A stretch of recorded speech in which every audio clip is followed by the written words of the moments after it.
The Assassin.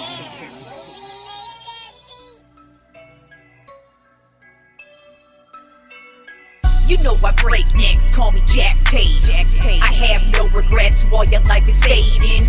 I'm a crazy fuck equivalent to Satan. When I'm behind the mic, I feel like the greatest. You know I break necks, call me Jack Tate. I have no regrets while your life is fading.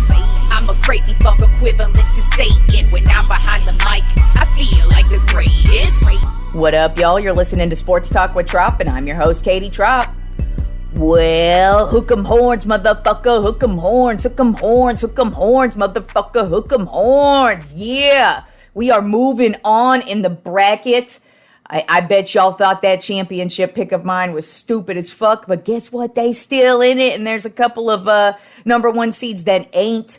But before we get into the bracket talk, I just wanted to let y'all know that in my fantasy hockey leagues, I'm in 4 of them. 3 of the 4 leagues I'm in have just begun the playoffs, and I did make the playoffs in 1 of the 3 that started the playoffs already. So in my Stop the Madness league, I'm the number 6 seed.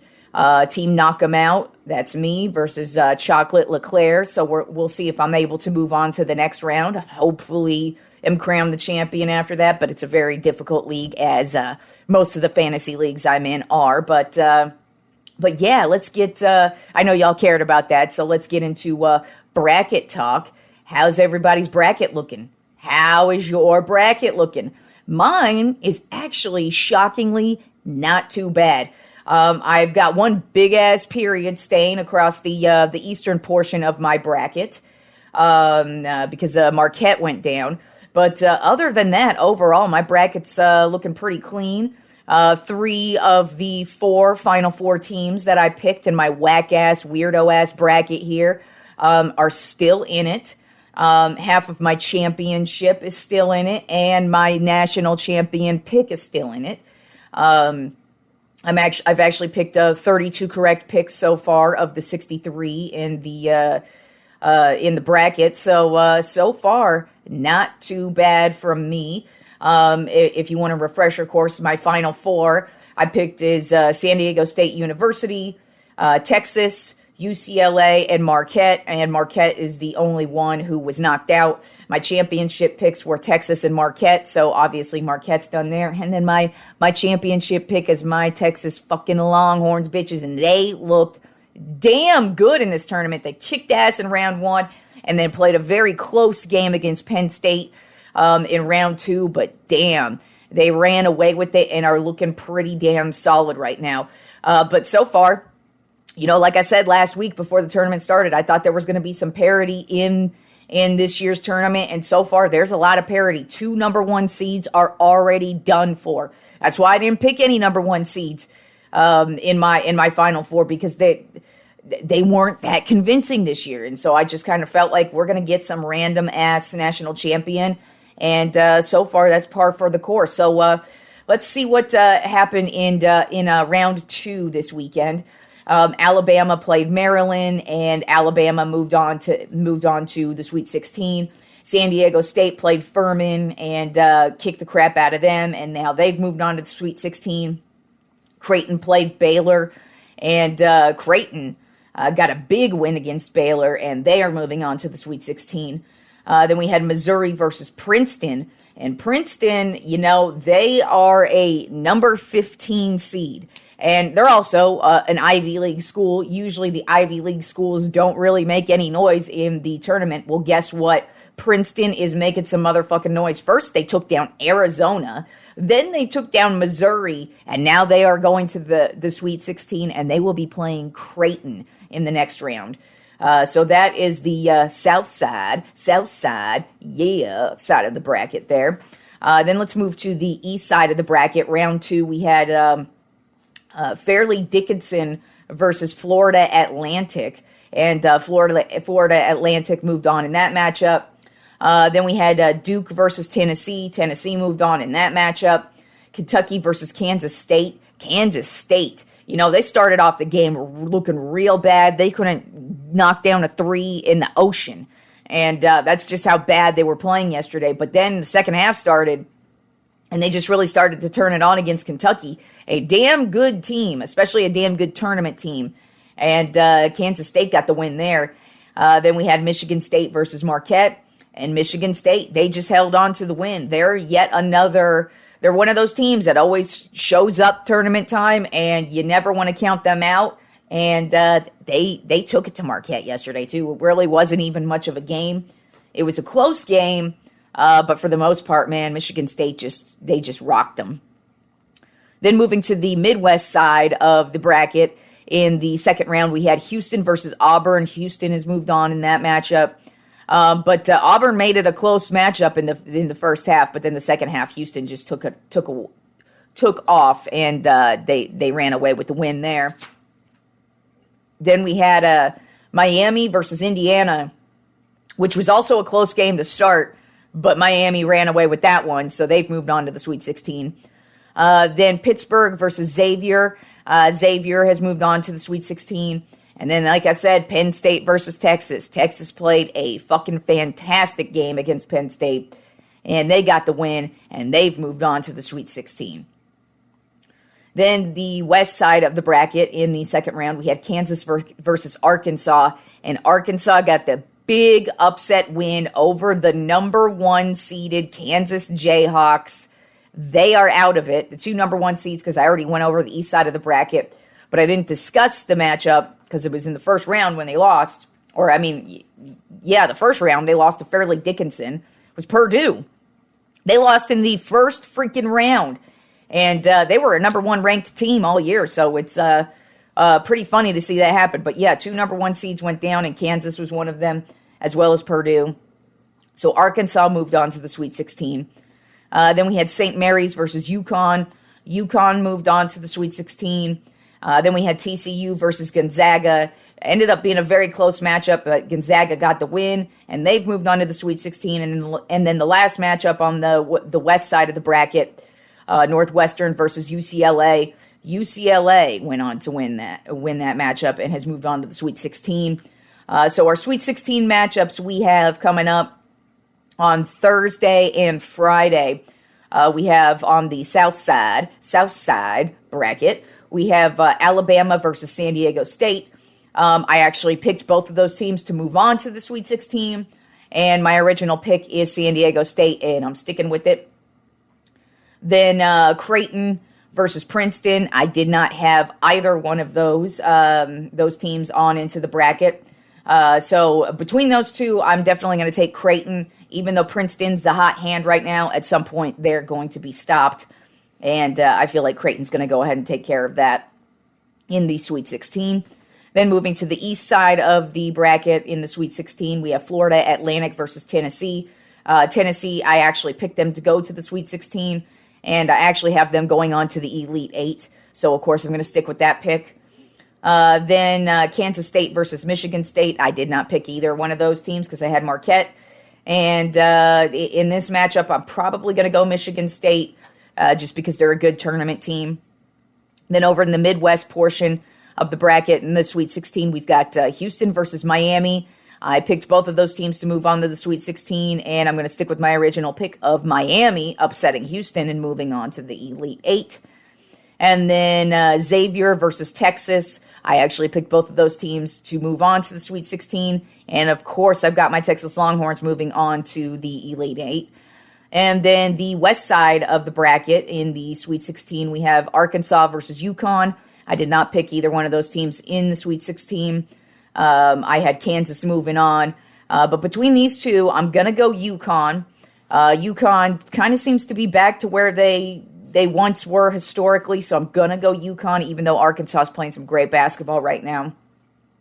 And then the last Sweet 16 matchup is Gonzaga versus UCLA, which, if you are a college basketball fan who pays attention to the bracket, Gonzaga versus UCLA has always historically been a very good matchup between the two of them. I mean, they've played many times in the bracket, and so I expect this to be a good game. I did pick both of these teams to move on to the Sweet 16, and my pick to move on to the Elite 8 to begin with was UCLA, and of course I'm sticking with UCLA to move on to that one. So we will see where we are at on Friday's show with the bracket update, but so far, my bracket isn't as bad as I thought it was going to be at first. Then moving on to UFC 286. Give it up to Leon Edwards. This dude, this was part 3 of the matchup between Leon Edwards and Kamaru Usman. And the first matchup, neither one of them were really big in the UFC. They were mostly just on the come up. And Usman got the win in that one. Then part 2, Usman really dominated the entire match until the 5th round when he was knocked out with a kick to the head by Leon Edwards in a beautiful knockout. So he won round 2, or part 2. And so going into part 3, he really needed to prove himself because in the last matchup, even though he won, he if it went to the judges, he would not have won. It wouldn't have even been close because Usman was kicking his ass. Well, this time around, Edwards came to fight. He dominated this fight. It was close, but if you watch it, Edwards wins. I think he won all but one round. And, he was great defending against Usman, trying to take him down. He really wasn't able to take him down at all. Edwards delivered much heavier strikes and much deadlier blows. And it really just wasn't that, like the scorecards say it was close, and it technically was that close. But overall, Leon Edwards dominated this fight. It was a perfect and beautiful fight by Leon Edwards. It went all the way, all 5 rounds, and it was a majority decision. 2 cards scored in favor of Edwards, and then one was a draw. So he did get the majority decision. But good for him. He needed a fight like that to just shut everybody up and say, hey, I really am the champ. If you're doubting me now, well, that's your fucking problem. But yeah, Usman got dominated in this one, and he lost. So we'll see what the future holds for both of these guys. Obviously, Leon Edwards is the title holder, so he's going to be the top of the food chain for right now. Usman, though, we'll see what happens with him. Obviously, they're both going to go their separate ways at this current point in time. But they definitely put on a nice trilogy there. And good for Edwards to actually get a dominating performance. Now, it's really not that shocking because he is from England. And the fight was in England. So it was probably nice for him to have that home crowd behind him. And cheering him on, but yeah, it was it was a really good fight from both fighters. But good for Leon Edwards to show everybody that, hey, I deserve to be here. I deserve to be called the champ. And Usman was not able to get his belt back. Now let's move on to the NBA and the Tropp 10 NBA power rankings. We are actually getting closer and closer to the playoffs, so we only have a few more power rankings left. For the NBA, at least. Let's not much has changed here. Just a couple of teams moving up and down for the most part. So let's start it off with, we do have a new number 1 this week. That is the Philadelphia 76ers. Overall record of 48-22. The main reason, though, why they've bumped up to number 1 is because they're currently on an 8-game winning streak, 9-1 in their last 10 games. The 8-game winning streak is currently the longest winning streak in the league at this current point in time. This past week, they beat the Cleveland Cavaliers, the Charlotte Hornets, and the Indiana Pacers. And really, this team is just rolling. It's just all about Joel Embiid, as it has been all season long. And it's really just going to be what happens come playoff time with this team. But they're looking rock solid heading into the playoffs. They're actually looking pretty healthy heading into the playoffs, too, which says a lot because nobody is really healthy right now, 100%. But the 76ers probably look like the healthiest team at this current point in time. Then at number 2 on my Tropp 10 NBA power rankings, the Milwaukee Bucks. Overall record of 51-20. They're 7-3 in their last 10 games. This past week, they beat the Sacramento Kings, the Phoenix Suns, and the Toronto Raptors, and lost to the Indiana Pacers. They also clinched a playoff spot. So they are playoff bound, and we'll just see what happens with them. Giannis, he just had a spectacular game the other night, and it's looking like this Bucks team is just poised and ready for another championship run. Then at number 3 on my top 10 NBA power rankings have the Boston Celtics. Overall record of 49-23. They're 5-5 in their last 10 games. This past week they lost to the Houston Rockets and the Utah Jazz, and they won against the Timberwolves and the Portland Trail Blazers. They also clinched the playoff spot this week, so they are headed to the postseason. Although I will say, the Celtics while they're still playing good basketball, they've been slumping and streaky a lot lately. So we'll see what happens with this team if they're able to put something together come playoff time. But you definitely don't want to be slumping at this point in the season, and the Celtics seem to be. Now, yes, they clinched a playoff spot, but I think that's mostly because of the beginning of the season and how well they played then to kind of just pad the wins. But right now, they're kind of circling the drain, but they did clinch a playoff spot, and that's really all that matters at this point in the season. Then at number 4 on my top 10 NBA power rankings have the Sacramento Kings. Overall record of 43-27. They are currently on a 3-game winning streak, and they are 8-2 in their last 10 games. This past week, they lost to the Milwaukee Bucks, but then they got wins against the Chicago Bulls, the Brooklyn Nets, and the Washington Wizards. They're really just, like I continue to say, scoring everybody out of the building. Still averaging 121 points per game, which leads the league. They're second in field goal percentage right now, averaging 50% field goal percentage right now. So they're knocking down the shots. It's just defensively is going to be their issue. But hey, man, the Western Conference is so up in the air. You really can't count the Kings out at this current point in time, and they really do look like right now the best team in the West. Then at number 5 on my top 10 NBA power rankings, I have the Denver Nuggets. Overall record of 48-24. They're 5-5 in their last 10 games. This past week, they lost to the Toronto Raptors and the New York Knicks, and they won against the Detroit Pistons and the Brooklyn Nets. They're also a team kind of similar to the Celtics, where they're up and down.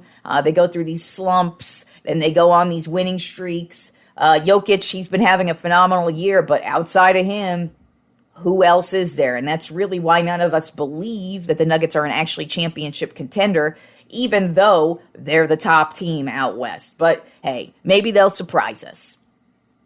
Then at number 6 on my top 10 NBA power rankings, I have the New York Knicks.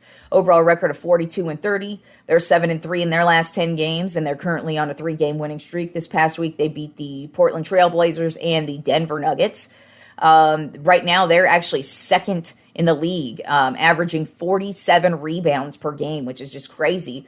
And also something I forgot to mention about the Nuggets, they've also clinched a playoff spot, but not only did they just clinch a playoff spot, but they won their division as well. So the Nuggets are for sure headed to the playoffs. There are 3 teams that have clinched a playoff spot. As I said, that was the Bucks, the Celtics, and the Nuggets so far. Back to the Knicks.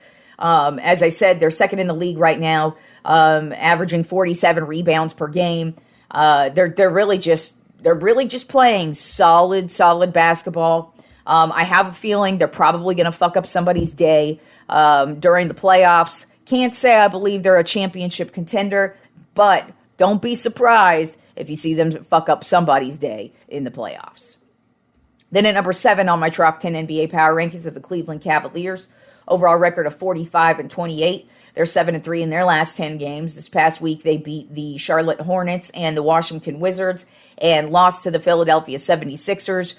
Really just the Cavaliers, one of the most consistent teams in the league. Donovan Mitchell, very consistent as well. They're just playing really well against really good teams, and we'll see if they're able to make some noise come playoff time as well. Then at number 8 on my top 10 NBA power rankings, I have the Memphis Grizzlies. Overall record of 43-27. They're 6-4 in their last 10 games. This past week, they beat the Mavericks, the Spurs, and the Golden State Warriors and lost to the Miami Heat. They actually, now that the Ja Morant drama is starting to die down, it kind of feels like they're starting to play some basketball. They're definitely going to make the playoffs because they're still one of the best teams out west. But they're definitely going to need Ja come playoff time. And we'll see what happens with this team, but they're definitely starting to step it up. They're starting to get healthy again, and they're actually playing pretty well right now after the last month of debauchery with this team. Then at number 9 on my Tropp 10 NBA power rankings, I have the Phoenix Suns. Overall record of 38-33. They're 5-5 in their last 10 games. This past week, they lost to the Golden State Warriors, the Milwaukee Bucks, Oklahoma City Thunder, and they beat the Orlando Magic. So, not a very good week for the Suns. They definitely could use Kevin Durant, but it doesn't look like he's going to be back for a minute. So we'll see what happens with this team. They should make the playoffs too, but they're definitely going to need Kevin Durant here pretty soon because they're not as strong as they've been these past couple of seasons. And that's the whole reason why they traded for Durant. But, he's injured as he tends to get injured a lot. And then rounding out the Tropp 10 NBA power rankings this week, the Los Angeles Clippers. Overall record of 38-34. They're 5-5 in their last 10 games. This past week, they beat the Golden State Warriors and the Portland Trail Blazers and lost to the Orlando Magic. And this team, they're okay. I really was kind of reaching for the last couple of teams at the end of my Tropp 10 power rankings this week.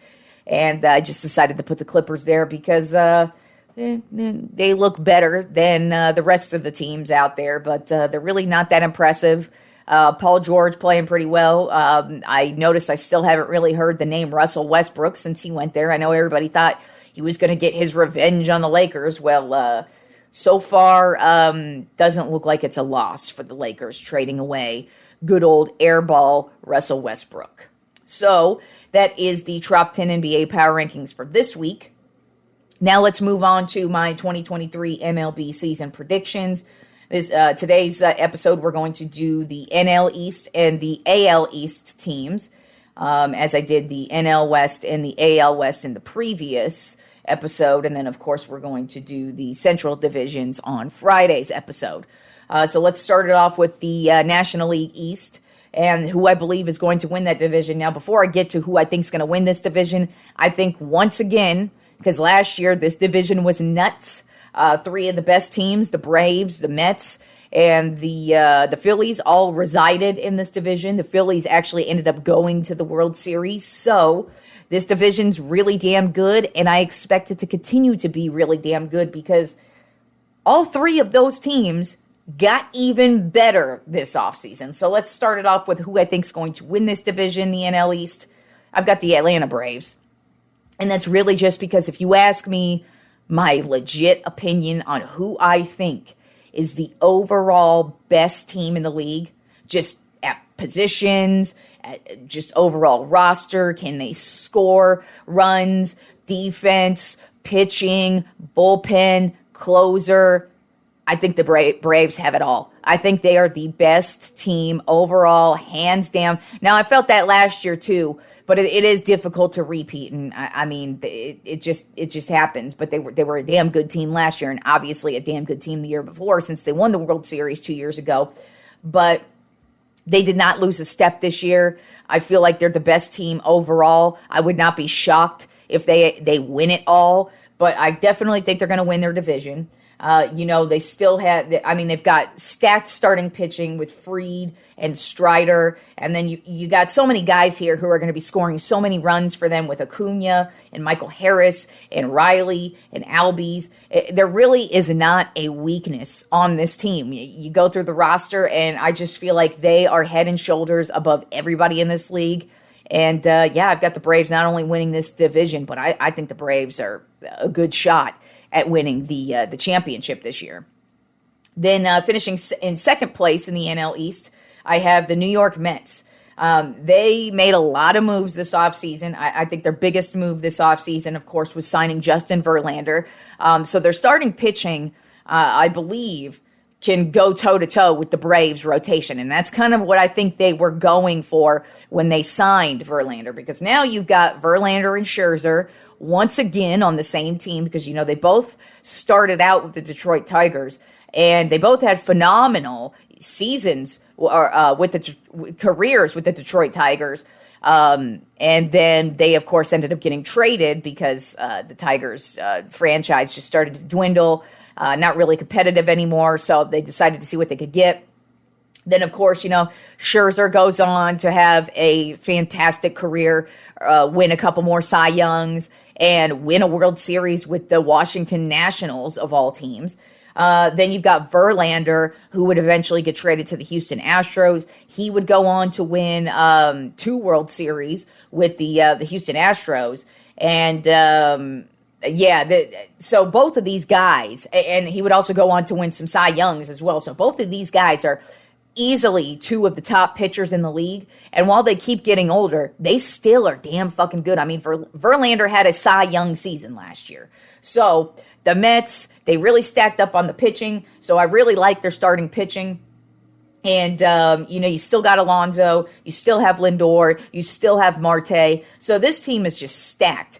Really, their only problem is going to be the injury of Edwin Diaz, their closer, going to affect them. Because unfortunately, right now the World Baseball Classic is going on. I haven't discussed it because I don't really give a shit about those kind of things. I can't stand the Olympics, and I never really care about these world fucking tournaments. Couldn't care less. So I haven't really been paying attention to it other than whatever injuries have been happening. And unfortunately, Diaz is playing in the World Baseball Classic. He won a game for his team the other night, and while he was celebrating, he injured his knee, and he is out for the entire season. So is that going to be a problem for the Mets? Because he has been a huge part of this team, but at the same time, I feel like it's good that the injury happened before this season so they could kind of work out the kinks and kind of figure out what they want to do at the closer position. But I feel like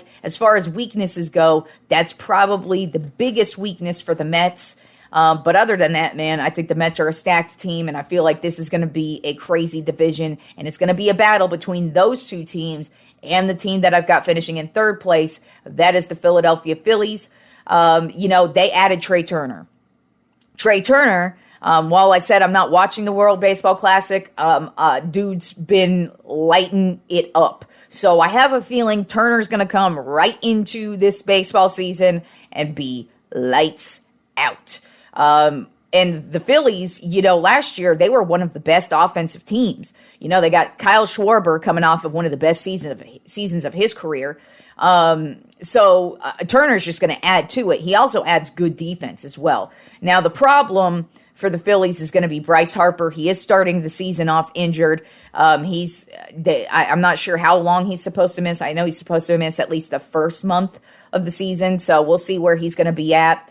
But that's a big blow to them. But also at the same time, he was injured last year, and then once he came back, they really got on a tear, and that's how they ended up in the World Series. So who knows? Maybe once Harper gets back, he'll be a big force for them.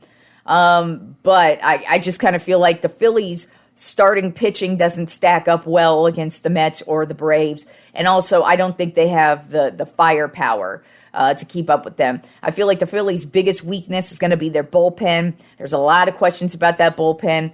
But overall, I think the Phillies are going to be a good team. And don't be surprised if you see all 3 of those teams in the postseason. Then finishing in 4th place in the NL East, I have the Miami Marlins. They're just that team. They did trade for Luis Arias in the offseason. He led the league last year in batting average. So he's definitely going to help them out. They've got Jazz Chisholm. They've got Sandy Alcantara, who just had a phenomenal Cy Young season last year. So they've got a lot of talent, but they're the Marlins, man. And until they actually are able to put something decent out onto the field, I can't believe in them. Plus, they're in one of the toughest divisions in the league. So what sucks for them is they got the Braves, they got the Mets, and they've got the Phillies all above them. But lucky for them, they have the Nationals in this division, who I believe is going to be obviously finishing this division in last place. This team is horrible. There really is like nobody good on their roster. They're going to be one of the worst teams this season. As I said, I believe the A's are going to be the absolute worst team this season, but I feel like the Nationals are going to be hovering in that exact same territory because they ain't got shit going on.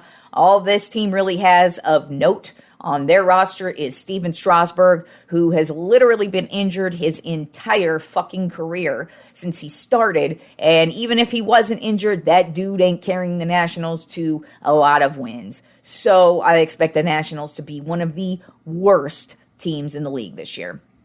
Now let's turn over to the AL East and who I believe is going to win that division.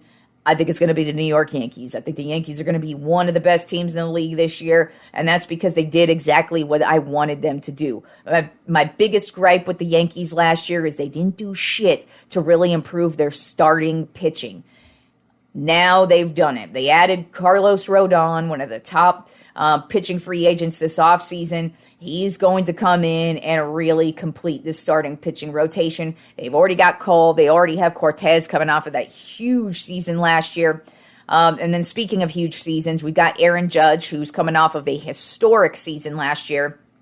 I don't expect him to hit for 60-plus home runs, but I expect him to have a good year. And I really kind of feel like the Yankees are going to be focused on World Series and World Series alone this year. They still have Stanton, even though he tends to get injured a lot. When he's not injured, the dude is money. He scores you a lot of runs. Then they re-signed Rizzo again this offseason, another guy who's got a lot of power behind the plate.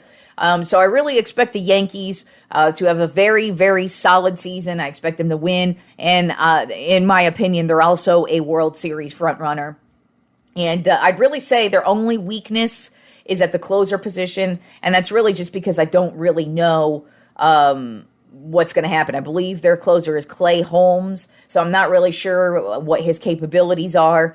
But it's a new closer for them this year. So we'll see what happens for the Yankees, but I kind of feel like that would be their only area that I look at and go, that's a weakness, but it very well may not be a weakness just because I don't know. It's just a lot of unknown with what's going on at the closer position for them.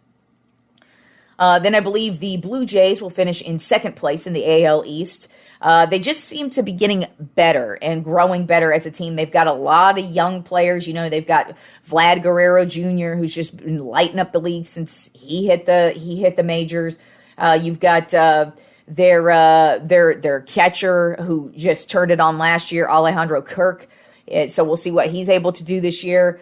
They also traded for Whit Merrifield midway through last season, so we'll see if he's able to make an impact this year. But I just kind of feel like the Blue Jays are going to put together a really solid season, and I feel like they're going to be very competitive with the Yankees in this division, but I still have the Yankees beating them out. The only major weakness I see for the Blue Jays is their bullpen. It's not very strong, and I kind of have a feeling that's going to be their Achilles heel and what holds them back in this division.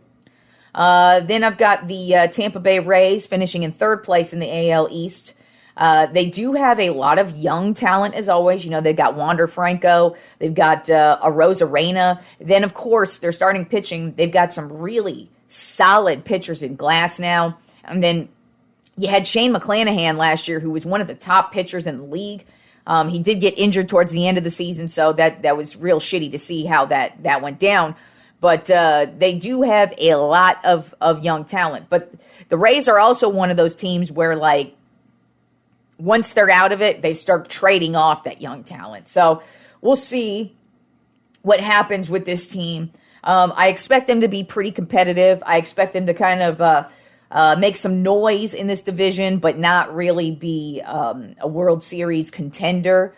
I'd say their biggest weakness is going to be at the closer position because they're one of those teams that does the two closers, the closer by committee role. And so far, I don't think that's really worked out well for them. So I kind of feel like that's going to be an issue for them. But like I said, they've got a lot of young talent. I expect them to make some noise, but I don't really consider them to be a World Series contender this season. Then finishing in fourth place in the AL East, I have the Boston Red Sox. I was really shocked when I went to look at the roster and just kind of look over what's going on with this team, and they're really just bad. Devers is the only guy on the roster I look at and go, that's like their only star. That's really their only guy who's going to give them some power. And beyond him, I mean, their starting pitching is old as fuck. They still have Chris Sale as one of their starting pitchers. Is that dude ever going to pitch? I feel like that dude has been injured since the day the Red Sox, I can't remember if they traded for him or if they signed him in free agency. Whenever the Red Sox picked up Chris Sale, that dude has been injured. And not just like sprained ankle here or there. No, the dude's been like, he gets those injuries where he's out for the entire season, and he's still on their fucking roster. Don't know how you do that, but the Red Sox, I just kind of feel like are going to be an awful ass team this year. And I was really surprised by that, because usually the Red Sox at least try to be competitive, and I don't even think they're going to be competitive against the Blue Jays or the Rays this season, let alone the Yankees, and you know they care about that. And then rounding out the American League East, I have the Baltimore Orioles, of course. This is another team, kind of like the Rays, where they do have a lot of young talent. They've got Adley Rutschman, who is definitely one of the up-and-coming catchers in the league. And he really turned it on when he hit the majors last year, so I expect him to have a pretty good year. And then, you know, they've got Santander and Mullins, but this team is just never able to put it together, and they really don't have any pitching either. I mean, no starting pitching, no bullpen, no closer. So I think it's just going to be another long year for the Baltimore Orioles, but that's nothing new for them, right? So that's how I feel like the NL East and the AL East are going to turn out this year. As I said on Friday's show, we will do the AL and NL Central teams. And then next Monday, I will make my postseason predictions and my World Series prediction as well. So enjoy the excellent week of sports. And we will talk more brackets on Friday's show. And remember, motherfuckers, hook 'em horns, bitches. Yeah.